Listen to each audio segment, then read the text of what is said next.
Life throws many challenges at you, some major triumphs, some awkward mishaps, some real lows. In this Real Talk series brought to you by Guzmini Gomez, we are going through the highs and lows of our investing journey. Welcome to Equity Mates Investing. My name is Bryce, and as always, I'm joined by my equity buddy, Ren. How are you? I'm very good, Bryce. Very excited for this episode, the final episode of our Real Talk series. Massive thank you to GYG for making it happen. We're going to be back in your feed with regular content from next week, but we are closing out today with our best personal finance habits that have changed our lives. Yes, they have to be big to make it onto this episode. If we're getting real in this Real Talk series, humans suck at investing. Like that is the headline. Yeah. Our brains are not optimized for thinking long term. No. Our brains are optimized for, surviving on the savannah and, all of that. Modern financial markets are very new. The stock market's got a couple of 100 years. First credit card was in the 50s. The first index fund was in the 70s. The first ETF was in the 90s. Like, these products that are so central to our financial lives these days are all very new. Yeah. Also, the idea of investing for the future is like psychologically unnatural for us. Yeah. There was a study done, we wrote about it in our second book, Don't Stress, Just Invest, where people, when they're thinking about their future selves, think about them as a stranger. Like psychologically, or when they were scanning people's brains or whatever it was almost as if you're doing something for your future self, you're essentially thinking about it like you're doing something for a stranger. That is weird. Like, we're not set up to think about long term and who we're going to be, what we're going to want, how we're going to feel in 40 years. Yeah. Then you get into all these cognitive biases, which we haven't even spoken about, but like how bad we are at like assessing risk and assessing probability and all of that stuff. And I guess the long and the short of it is that like the human brain isn't set up to be a good long-term investor. Yeah. And so how do we correct for that is we try and build habits. You try and take the thinking and the decision-making out of it as much as possible. Yeah. And that's what we're going to talk about today. Those habits that we've really ingrained in our lives that have changed our financial futures. Well, I want to start with this one, Ren, because the only way to build habits, I believe, with your personal finance is to actually be engaged with your money. That's a good one. I find that far too many people just don't know the basics of their financial setup. And what I mean by that is like blindly having set up subscriptions and never reviewing them. They just not knowing where your money's going, not tracking a single thing, not having a savings plan, not conscious of the debts that you might be racking up. Just not even looking at your super fund. Like, there are plenty of things that you can do in the world of finance, but just getting paid and then having one card and just living life through that, I think get out of that habit. Yeah. Start engaging with your money. To be fair, I think for a lot of people, the reason that they don't engage with their money is, one, they feel like a level of hopelessness over it all, like the system doesn't work for people who aren't already rich and stuff like that. And two, people feel like they have a lack of control, like the decisions that I make won't really make a big difference in the long run. But like, I think for me, that's the thing that we want to really try and change people's mindsets. Like, anyone can build wealth regardless of their starting balance. And the small decisions you make can have huge impacts, hundreds of thousands of dollars, millions of dollars over the long term. Even if, you're making an average salary or less than average salary, it's like you still have the control to achieve the financial goals that you want. But yeah, it does require people engaging with their finances and with the system more generally and understanding how it all works. Yeah, well, that was my second point. It's like, engage with your money. I think that's a habit that will change your life. But then once it's kind of hand in hand, become educated with your money. And by that, I mean, we've been super fortunate to do this podcast for 8 years. Yeah. Like, we've literally learnt a shitload. Yeah. That has changed our lives. That's genuinely changed our lives. But that's not to say you have to do a podcast for 8 years to become educated. Like, there's so much free content out there that you can become educated with. Once you start understanding concepts like the power of compounding, understanding that if you just have your money in a bank account, inflation's going to eat away at it. Like those sorts of things, understanding how to take risks, understanding what you can invest in, like those are concepts that will genuinely change your life. And I think if you get in the habit of continuing to engage and educate, you're already beating a lot of people. Yeah. So I think those are some great table stakes. Arguable if they're habits or not. I know what you mean, but like... No, it's definitely worth it. Yeah. So then let's talk about how we sort of take what we've learned and the fact that we're engaging with it and like what that translates to our personal habits.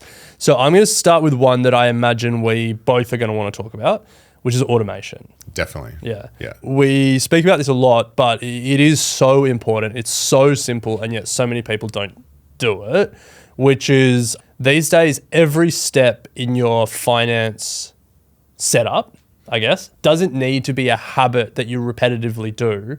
It can be something that you've set up to automatically do in the background. Yeah. We get paid on a Monday here. On a Tuesday, I have automatic transfers set up from the bank account that I get paid into all my different accounts, spending, investing, saving, the like. And then on Wednesday with my broker, I have automatic investments set up to buy a consistent amount of my core index ETFs. Like that is no thinking required, take my brain out of it. There's no, is this a good time to invest? Should I invest in something else? Maybe I'll wait, It is just automated, and so it takes all of the thinking out of it. It goes back to what you said in the intro. It is a safeguard against pre-built human conditioning. Yeah. Like the fear of loss, FOMO, like all of those cognitive biases that have been built in over thousands of years. Automating as much of your process as possible takes away a lot of that. Yeah. I mean, the capability hasn't always been there, but there's no reason you shouldn't be doing it now. Yeah. And that's a big one that I think both of us really think is important for everyone, regardless of where you are financially. What other habits stand out to you? Getting into the habit, I mentioned it in previous episodes, but getting into the habit of living below your means is going to be the best thing you can do to start building wealth. And I think it goes to your point earlier, Ren, where anyone can do it. You just have to be able to spend less than you earn, and the world is your oyster. Yeah.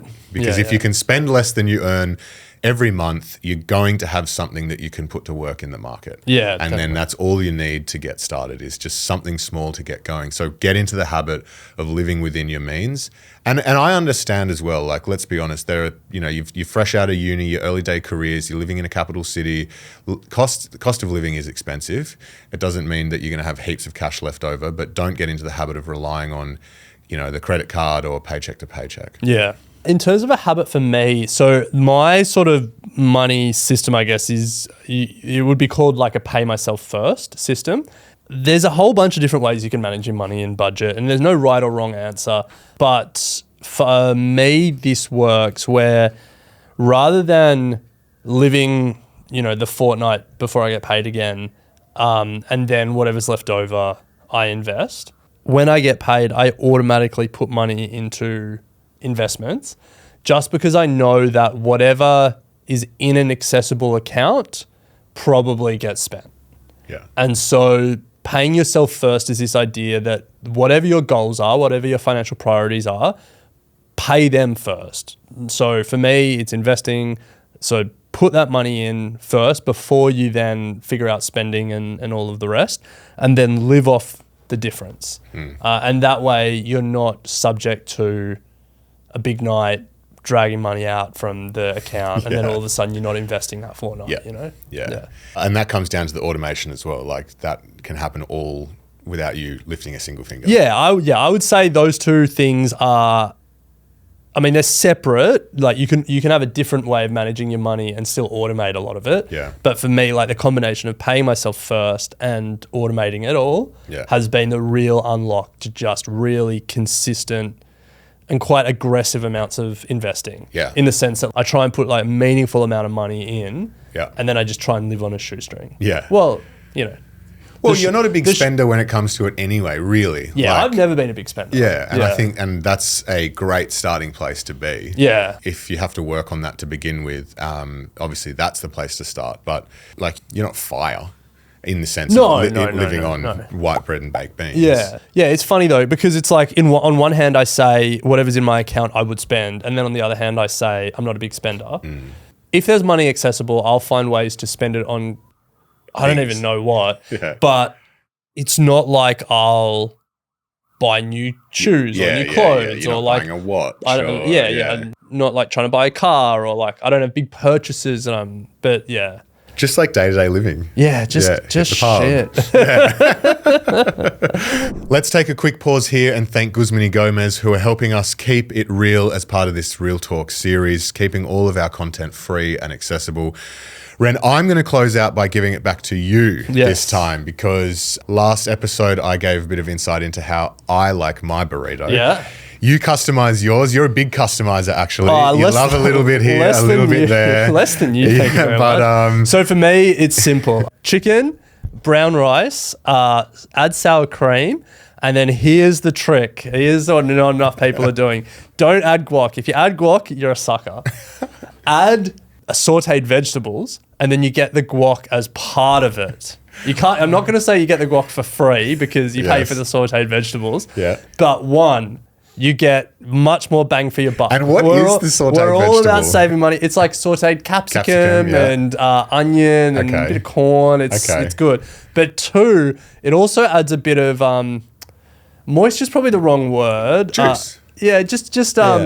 Just softens it all a bit. You know? Yeah. The rice absorbs some moisture and it's just all right. It's a winner. Okay. And then you get the guac as well. No, the guac comes as part of the I know, but like you then you don't have to add anything. Yeah, you don't have to add guac. Yeah. Love that. Yeah. Okay.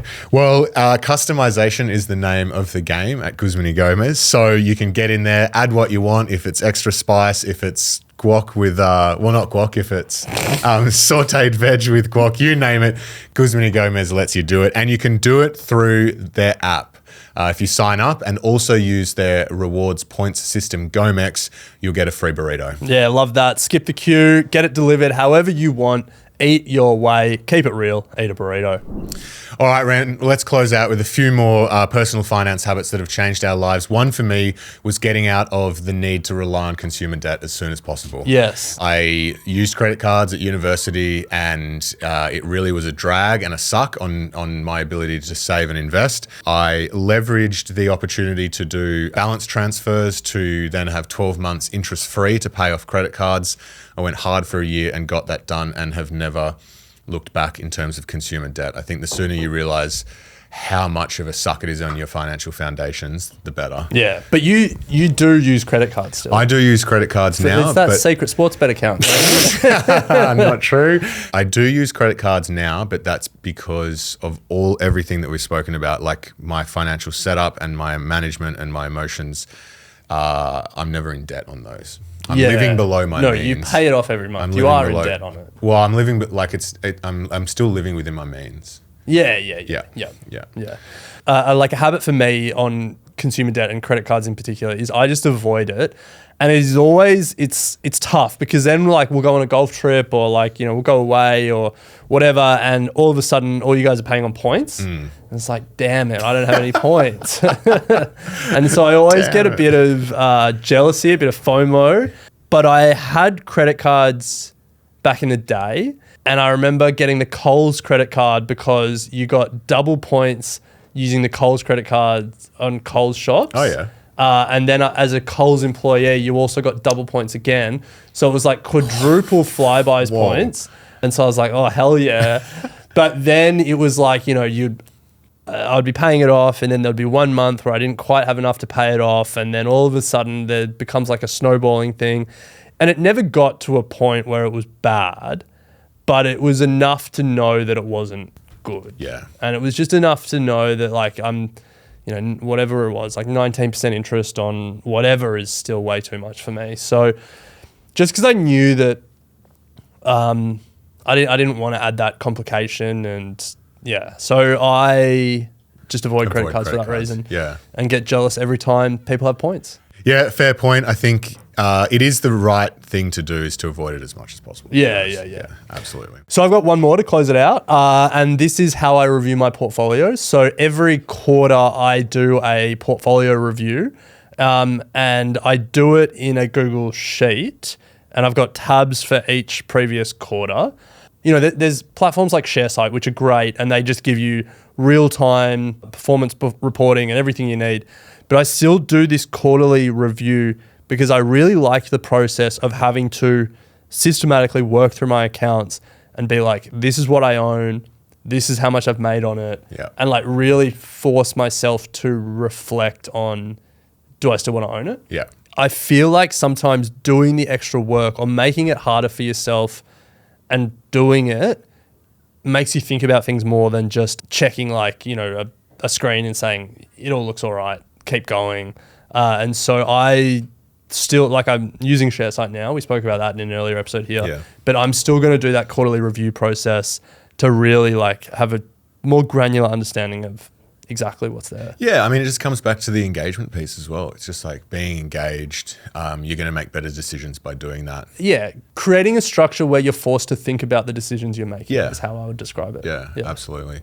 Well, that brings us to the end of our 6-part series, Real Talk. Thanks to Guzman y Gomez. We've covered a lot of ground, Ren. We spoke about how we got started, how you can invest at any age. We revealed what's going on in our portfolios and the returns that we've been pumping out for the last 5 years plus.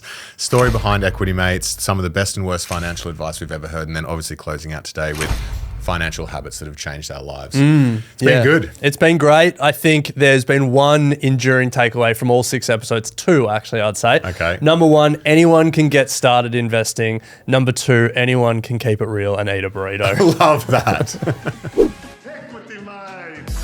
I will say this about investing. Everything you do learn is cumulative. What I learned at 20 is useful.